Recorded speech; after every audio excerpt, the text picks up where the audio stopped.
Welcome to সিশন একাডেমিতে স্বাগত। আজকে আমরা ডেইলি জিএস জিকে সিরিজের ক্লাস নাম্বার 4 শুরু করব। আজকে যে সাবজেক্ট হচ্ছে জেনারেল স্টাডিজ বা জিএস, মানে এখানে হচ্ছে কি সব সাবজেক্ট নিয়ে আমরা কোশ্চেন 10টা করে কোশ্চেন নিয়ে ডিসকাস করি, যেগুলো হচ্ছে কি প্রিভিয়াস ইয়ারে এসছে এইরকম টাইপের কোশ্চেন। ঠিক আছে, কীরকম টাইপের কোশ্চেন হতে পারে, হ্যাঁ, এই জন্য বলবো যারা কম্পিটিটিভ কিন্তু প্রিপারেশন নিচ্ছ তারা ক্লাসটা অবশ্যই শেষ পর্যন্ত দেখো। ওকে, চলো দেখো ফার্স্ট কোশ্চেন কী আছে, আত্মীয় সভা। আত্মীয় সভা কে প্রতিষ্ঠা করেছিলেন? আত্মীয় সভা অ্যাকচুয়ালি কে প্রতিষ্ঠা করেছিলেন সেটা তোমাকে মনে রাখতে হবে। আত্মীয় সভা হচ্ছে রাজা রামমোহন রায় প্রতিষ্ঠা করেছিল। ঠিক আছে, এটা হচ্ছে কি অপশান বি হবে অ্যান্সার। এই আত্মীয় সভার তোমাকে আরও কিছু জেনে রাখতে হবে, এটা কত সালে প্রতিষ্ঠিত হয়েছিল। ঠিক আছে, এটা হচ্ছে কি অ্যাকচুয়ালি রাজা রামমোহন রায় 1815 সালে, এটা 1815 বা 14 এই দুটো সালের মধ্যে যে কোনো একটা, 1814 যদি অপশানে থাকে তাহলে সেইটা, বা হচ্ছে কি 15, এই দুটো সালের মধ্যে যে কোনো একটা সাল হবে। ঠিক আছে, তাহলে আত্মীয় সভা কে প্রতিষ্ঠা করেন না হচ্ছে গিয়ে তোমার রাজা রামমোহন রায়। ঠিক আছে, এছাড়া দেখো কেশবচন্দ্র সেন আছে। ঠিক আছে, রাজা রামমোহন রায়ের হচ্ছে কি আরও আছে ব্রাহ্ম সমাজ।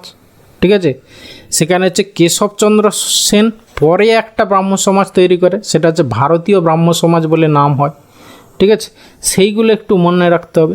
ব্রাহ্ম সমাজ অফ ইন্ডিয়া, ঠিক আছে, সেটা হচ্ছে কি 1866 সালে, এইটা হচ্ছে কি কেশবচন্দ্র সেন এটা এস্টাবলিশ করেছিল।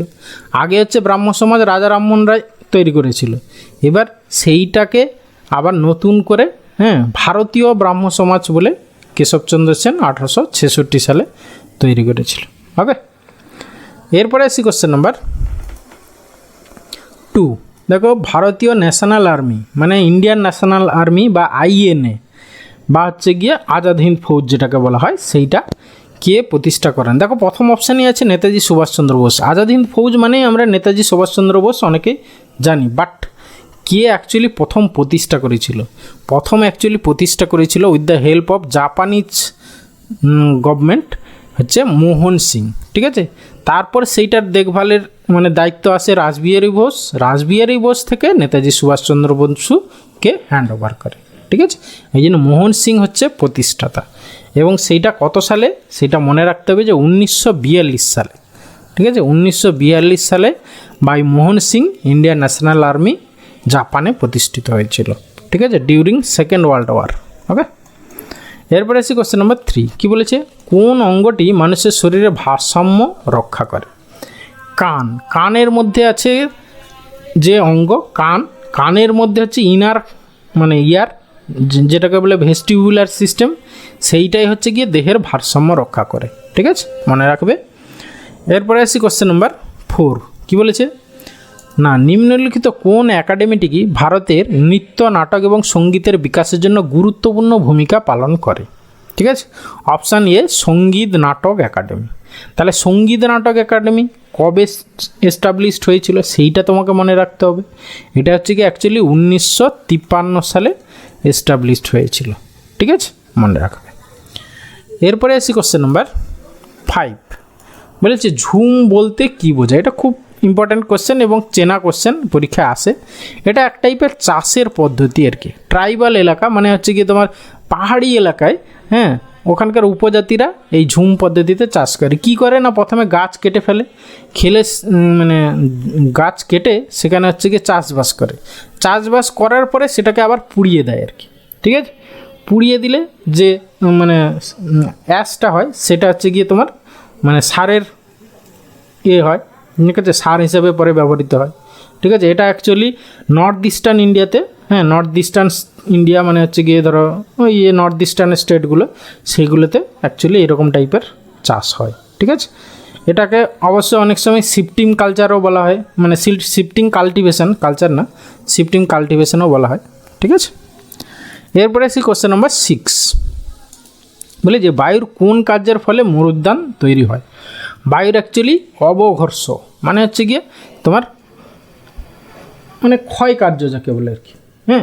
মানে বায়ু ক্ষয় কার্যের ফলে মানে এখানে কীরকম ব্যাপারটা না হচ্ছে গিয়ে ধরো বালি মানে বায়ুতে মরুভূমিতে হচ্ছে গিয়ে বালি হচ্ছে গিয়ে এক স্থান থেকে আর এক স্থানে ট্রান্সফার হচ্ছে, উড়ে যাচ্ছে, উড়ে গিয়ে গিয়ে মানে ওখানে গভীর হয়ে হয়ে একটা মানে নিচের যে ভূমি, ঠিক আছে, বালির নিচের যে ভূমি সেইগুলো বেরিয়ে পড়ে, ফলে সেইখানে দেখা যায় জল থাকে, ঠিক আছে, জলের লেয়ার বেরিয়ে পড়ে, বা সেখানে ধীরে ধীরে গাছপালা গড়ে ওঠে, ঠিক আছে, এইগুলোকে বলে মোর উদ্যান আর কি, মানে মরুভূমির মধ্যে উদ্যান আর কি, মোর উদ্যান।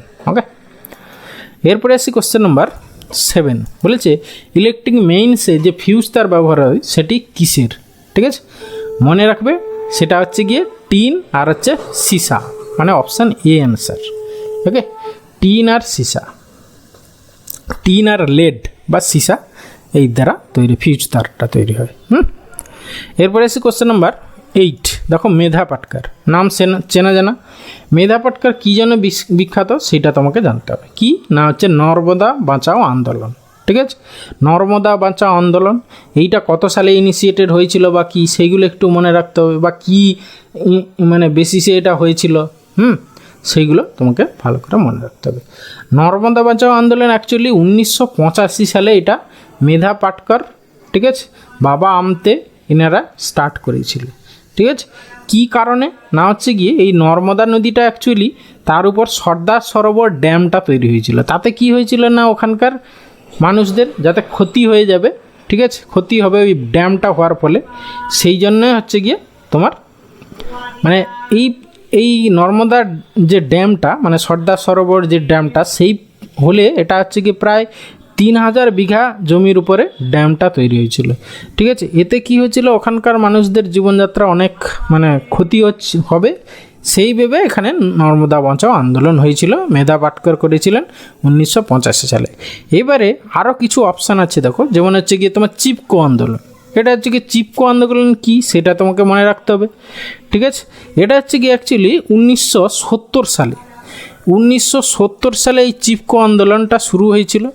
এটা কি বেসিসে না হচ্ছে গিয়ে অ্যাকচুয়ালি এটা ফরেস্ট কনজারভেশন মুভমেন্ট, ঠিক আছে, মানে গাছ কেটে ফেলা হচ্ছিল, কিছু কিছু জায়গায় ডিফরেস্টেশন হয়ে যাচ্ছিল, সেইগুলো আর কি, হ্যাঁ, সেইগুলোকে রোধ করার জন্য চিপকো আন্দোলন শুরু হয়েছিল 1970 সালে, মানে গাছকে জড়িয়ে ধরা আর কি, মানে জড়িয়ে ধরে রয়েছিল, সেখান থেকে চিপকো কথাটা এসছে বলতে গেলে, হ্যাঁ, বা আমার হয়তো সম্ভবত এই জন্যে, হ্যাঁ, কিন্তু এটা হচ্ছে 1970 সালে মানে ইনিশিয়েটেড হয়েছিল এই আন্দোলনটা, সেটা মনে রাখবে, ঠিক আছে। আর আছে গিয়ে তেভাগা আন্দোলন। এই তেভাগা মুভমেন্টটা অ্যাকচুয়ালি কি, কোথায় হয়েছিল বা কী সেইটা তোমাকে মনে রাখতে হবে। এটা অ্যাকচুয়ালি 1900 মানে স্বাধীনতার আগে আর কি, 1946-47 সালে এইটা ইনিশিয়েটেড হয়েছিল তেভাগা আন্দোলন। অ্যাকচুয়ালি তোমার অল ইন্ডিয়া কিষাণ সভা, এটা বর্তমানে হচ্ছে গিয়ে in front of communist party of India মানে সিপিআই, তারা এই তেভাগা মুভমেন্টটা শুরু করেছিল, মানে বাংলার কৃষকদের, মানে বাংলার না অ্যাকচুয়ালি কৃষকদের, হ্যাঁ, মানে তেভাগা বাংলার কৃষকদের নিয়েই আন্দোলনটা হয়েছিল, সেইটা হচ্ছে কি 1946-47 সালে অ্যাকচুয়ালি সিপিআই এটা স্টার্ট করেছিল, ঠিক আছে, এটা মনে রাখতে হবে। ওকে, এরপরে আসি কোশ্চেন নাম্বার 9, কী বলেছে না ভারতীয় সংবিধান কবে কার্যকর হয়, ঠিক আছে। ভারতীয় সংবিধান কবে কার্যকর হয় আর কবে গ্রহণ করা হয়, কনস্টিটিউয়েন্ট অ্যাসেম্বলি দ্বারা কবে গ্রহণ করা হয়েছিল আর কবে কার্যকরী হয়েছিল, সেই দুটো ডেট কিন্তু ভালো করে মনে রাখতে হবে। এই যে 26শে নভেম্বর 1949 সালে এটাই হচ্ছে গিয়ে অ্যাডপ্ট করা হয়েছিল, ঠিক আছে। আর কেম ইনটু ফোর্স বা অ্যাক্টিভ হয়েছিল কবে থেকে, কার্যকরী হয়েছিল না 26শে জানুয়ারি 1950 সাল থেকে, ঠিক আছে। এই 26শে জানুয়ারি 1950 সাল থেকেই হচ্ছে গিয়ে প্রজাতন্ত্র দিবস শুরু হয়, ঠিক আছে, এই 26শে জানুয়ারিটা। তাহলে কার্যকরী কবে থেকে হয় না 26শে জানুয়ারি 1950 সাল থেকে। ওকে, এরপরে আসি question number 10 and final question. কি বলেছে না বলেছে অলিম্পিক মোটো সাইটাস অ্যালটিয়াস ফর্টিয়াস এই শব্দ তিনটির অর্থ যথাক্রমে কী কী সেটা তোমাকে মনে রাখতে হবে, ঠিক আছে, খুব ইম্পর্ট্যান্ট কোশ্চেন, ঠিক আছে। এটা হচ্ছে গিয়ে অ্যাকচুয়ালি সাইটাস দ্রুততর, আলটিয়াস মানে উচ্চতর, তারপরে হচ্ছে গিয়ে ফার্টিয়াস মানে দৃঢ়তর, তাহলে অপশান বি হবে অ্যান্সার। ওকে, মনে রাখবে এটা। ওকে, থ্যাংক ইউ, ভালো থাকবে, ভিডিওটা শেষ পর্যন্ত দেখার জন্য। আশা করি ভালো লাগলো। যদি চ্যানেলে নতুন হও তাহলে অবশ্যই সাবস্ক্রাইব করো। ওকে, বাই।